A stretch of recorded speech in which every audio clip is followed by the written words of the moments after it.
Friends, நம்ம சேனலில் மீன் குழம்பு எப்படி செய்வதுன்னு பார்க்க போகிறோம். அதுக்கு தேவையான பொருட்கள்: வெங்காயம், தக்காளி, மீன், புளி கரைசல், தேங்காய் கூட வெங்காயமும் சீரகமும் போட்டு நல்லா பட்டு போல் அரைச்சிக்கங்க. ஒரு கடாயில் எண்ணெய் விட்டுக்கங்க, கடுகு போட்டுக்கங்க.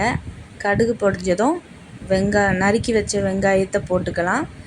இப்போது அது கொஞ்சம் வெங்காயம் கருகின பிறகு நம்ம தக்காளியை சேர்த்துக்கலாம். தக்காளி நல்லா வதங்கின பிறகு மசாலாவை அந்த எண்ணெயிலே நல்லா வதக்கிக்கிடுவோம்.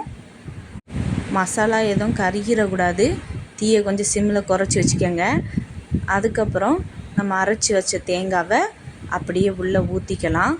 ஊற்றினதுக்கப்புறம் அந்த மசாலாவோடு சேர்த்து அதை கொஞ்சம் அப்படியே கிண்டி விடுங்க. கிண்டி விட்டதுக்கப்புறம் நம்ம புளியை கரைச்சி எடுத்துக்கலாம். அதுக்கப்புறம் அந்த குழம்புக்குள்ள அப்படியே மெல்லமாக ஊற்றிக்கங்க.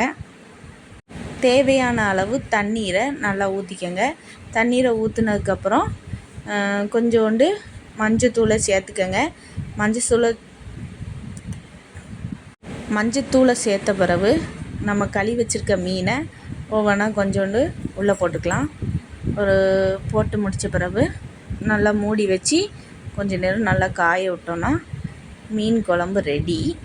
அதுக்கப்புறம் இறக்குறதுக்கு கொஞ்ச நேரத்துக்கு முன்னாடி மட்டும் நீங்கள் மிளகாவை 2ஆக கீறி உள்ளே போட்டுடலாம். ஒரு 6 மிளகாய் போட்டால் போதும். குழம்பு டேஸ்டியாக இருக்கும். நீங்கள் வேணால் வச்சு சாப்பிட்டு பாருங்கள். இந்த வீடியோ உங்களுக்கு பிடிச்சிருந்துன்னா லைக் பண்ணுங்கள், ஷேர் பண்ணுங்கள், மறக்காமல் சப்ஸ்கிரைப் பண்ணிடுங்க.